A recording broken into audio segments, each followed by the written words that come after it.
Here at Nomad Capitalist, we talk about legal strategies to reduce your taxes, potentially even to zero. And we talk about how entrepreneurs and investors can take advantage of keeping more of their own money and going where they're treated best.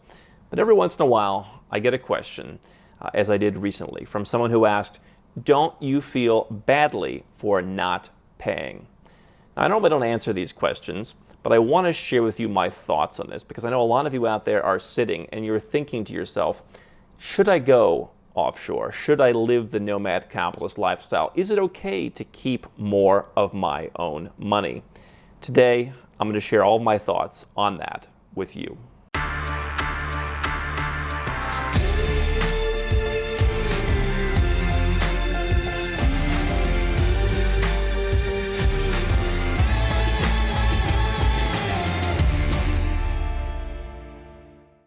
Hey guys, I'm Andrew Henderson. If you want to learn more about me, more about Nomad Capitalist and what we do, go to nomadcapitalist.com. But it's always interesting when I see this question being asked of people who are taking advantage of their legal opportunity to go offshore, to reduce their tax rate, keep more of their own money, spend that how they please, whether it's on themselves and improving their lifestyles, contributing to their net worth to create a legacy, reinvesting in their business, or giving. I think that's an important thing too. But this question really speaks to a lot of what's going on right now in the Western world. And if you live in the Western world, you may think it's a global phenomenon, but really it's not. One thing I found interesting as I've traveled all around the world is a lot of people in a lot of countries realize their governments waste money. They squander it. And people all around the world do not believe in taxes the same way that people in the Western world do. Now, you can say that's a function of those people's countries being more bureaucratic or more corrupt or whatever the case may be. My response to that is if it costs $1 billion to be elected president of the United States, that speaks to some kind of corruption. And what I've seen, and especially through the coronavirus chaos of 2020, is that when you strip it down, a lot of these countries function exactly the same. So do I feel badly not paying or paying rather little? You know, I lived in the United States. I paid well above 40% tax rate on my income. And I did not live in New York City. I did not live in California. I didn't even live as an adult where I grew up in Ohio, where we had a city income tax. And so you look and you say, you have federal income tax, state income tax, city income tax in some cases. Some countries have levies or church taxes. You have Social Security tax. You have Medicare tax. You have all kinds of different tax. You go to the store, you pay sales tax. You book a flight, you pay an airport tax. There are taxes everywhere you go. Now, there are people out there who say, well, you need to pay your fair share. And in the Western world, this conversation is going to affect people who are successful, like you, like me, who these people think that 43% ain't enough. They think you should be paying more. In fact, some people who are extreme think you should go back in the United States to the numbers that happened after World War II, when people were paying 90% of their income at the top bracket. And what you have right now is you have a changing world where countries, some of which I live in, have gone from relative obscurity, have gone from communism, have gone from all sorts of bad things. In my lifetime, in the last 35 years, you've seen a lot of countries that have emerged and have now become livable. They've become investable. They've become bankable. People there have become hireable. There are a lot of opportunities in these countries, and those countries are now competing on the world stage. And that is making things more difficult for folks who live in the West and expect things to continue as they always have. And one thing that we saw throughout the coronavirus chaos of 2020 especially, but that you see throughout a lot of different panics, is people who are scared start to act angry, and they start to lash out, and they expect answers, and they expect results. I lived in the United States, and what I always heard every election was the middle class needs tax relief. Yet I was expected to pay more and more and more. Bill Gates did an interview where I saw him talking about how he paid, I think, $10 billion in tax in his lifetime. He said, if you would have asked me to pay 12, okay, fine, I'll pay it. But I'm not going to give you 100. I'm not going to give you everything I have. At what point is it enough? We drive on the same roads. We send our kids to the same schools.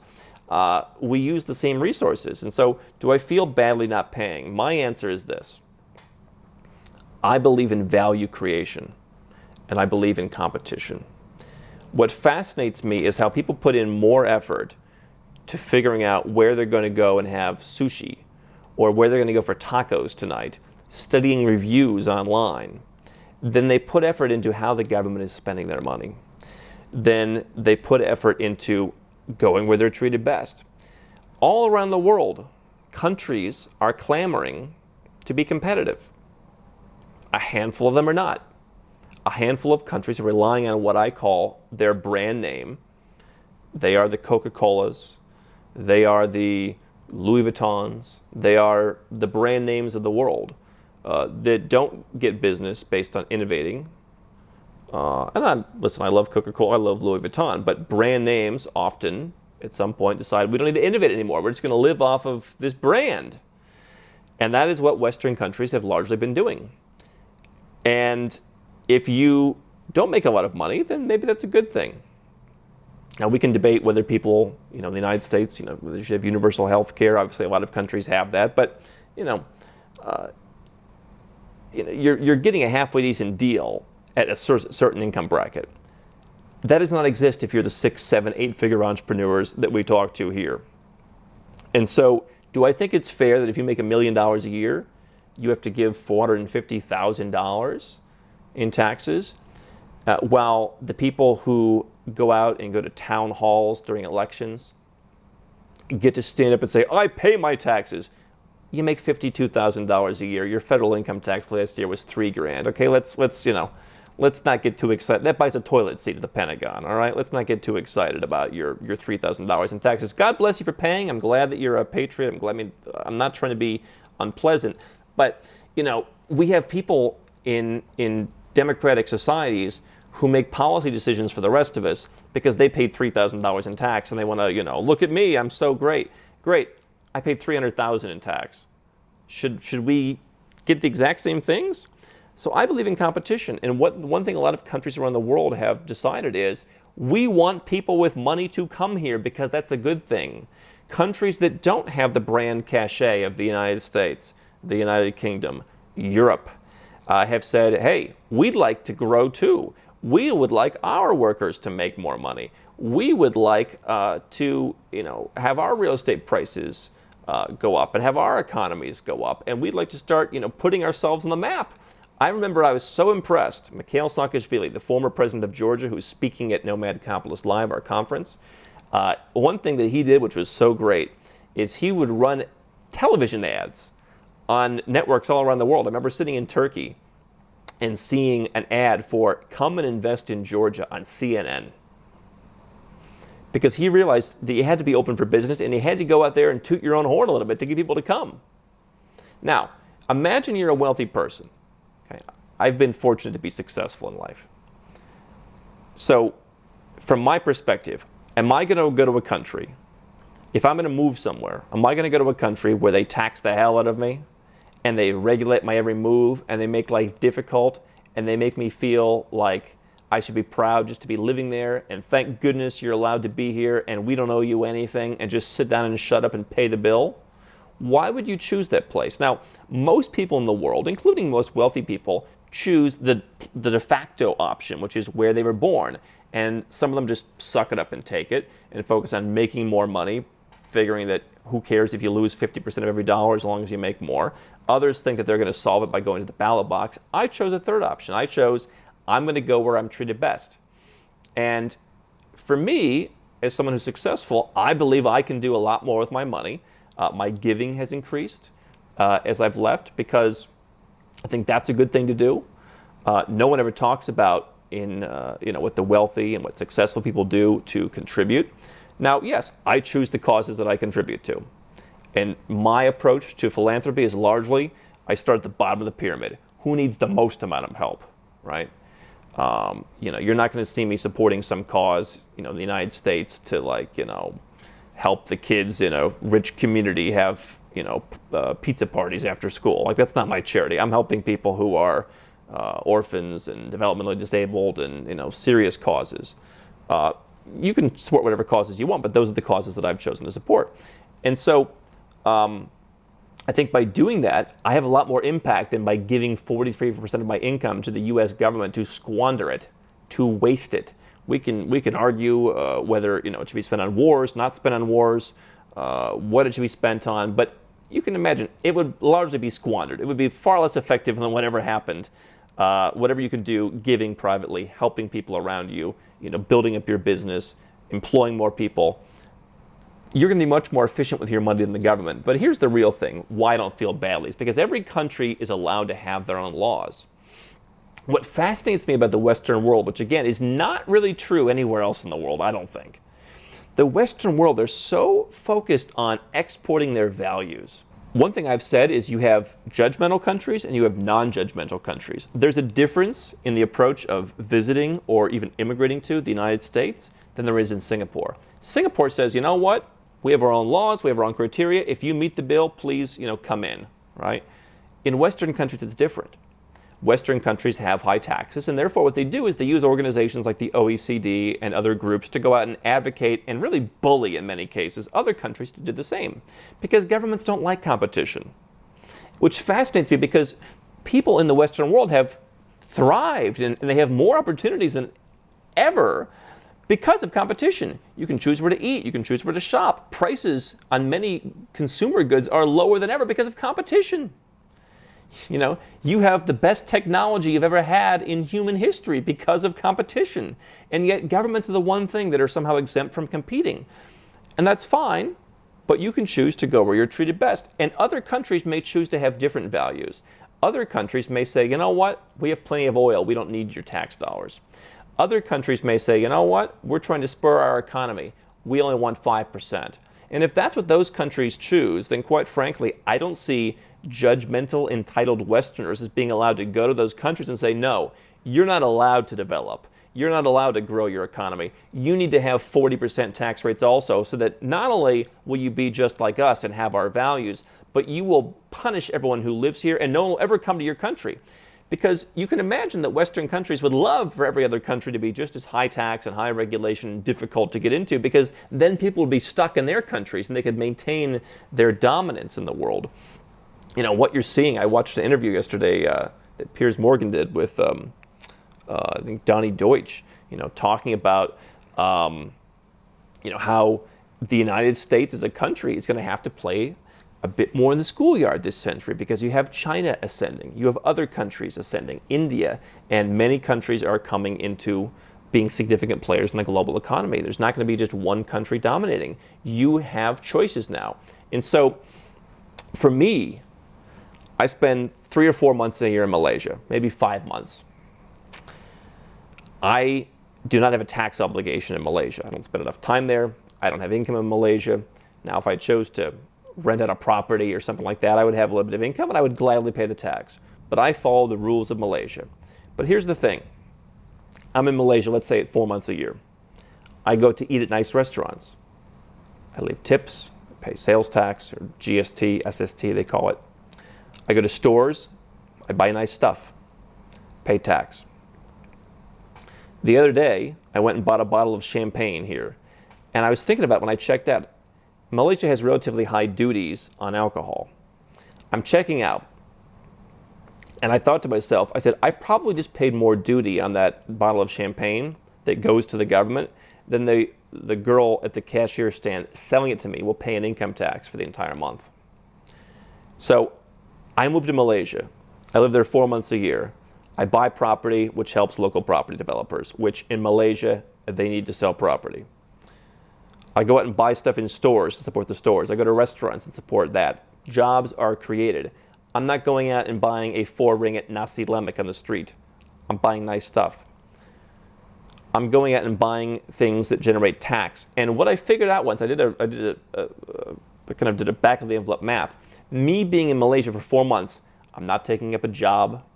I'm not competing for resources. I'm not sending my children to the schools.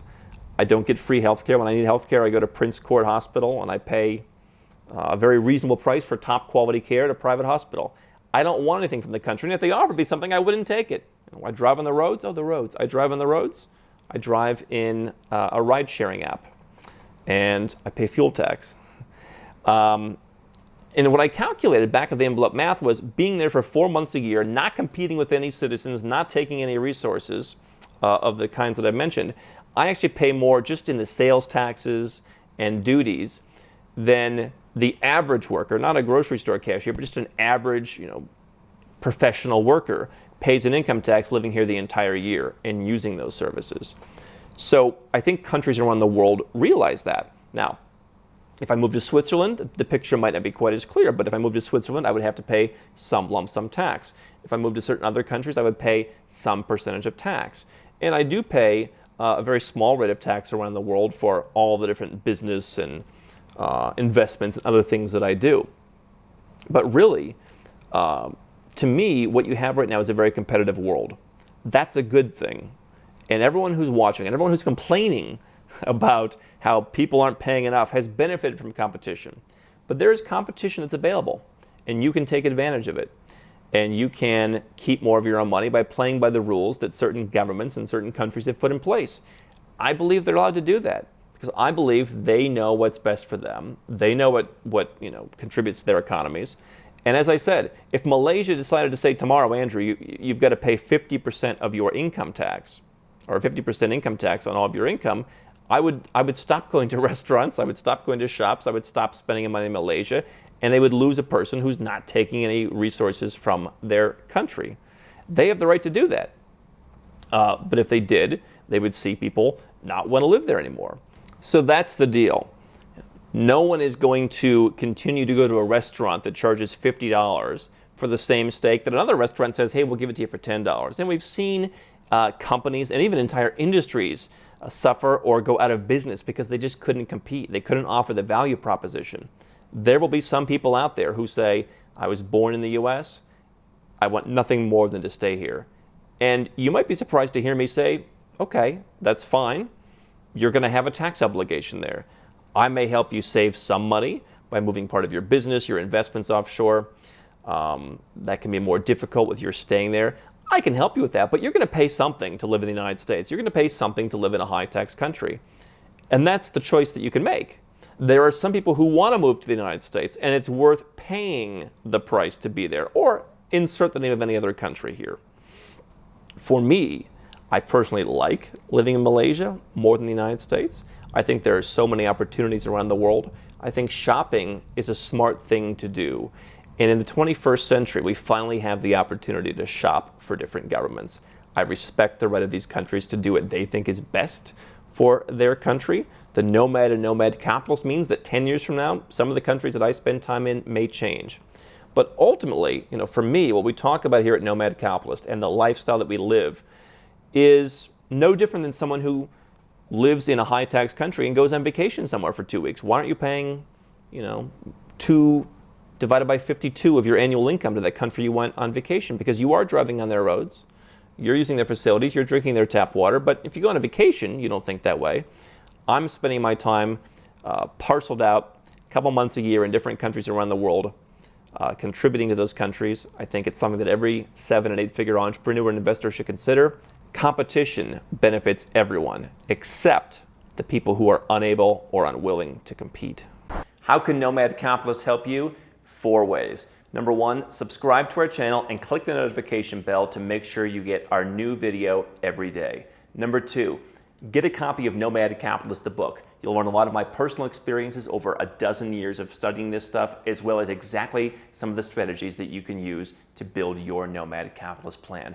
Number 3, if you're not sure where to start, but you want to come and learn from my team and I, you want to come and mingle with like-minded people, learn more about our live conference, Nomad Capitalist Live. It's coming up soon. And number 4, if you want some help right now because you've got a burning issue, you need something solved, you want to lower your taxes, get a second passport, or build the Nomad Capitalist lifestyle of your dreams, go to nomadcapitalist.com and click on Become a Client.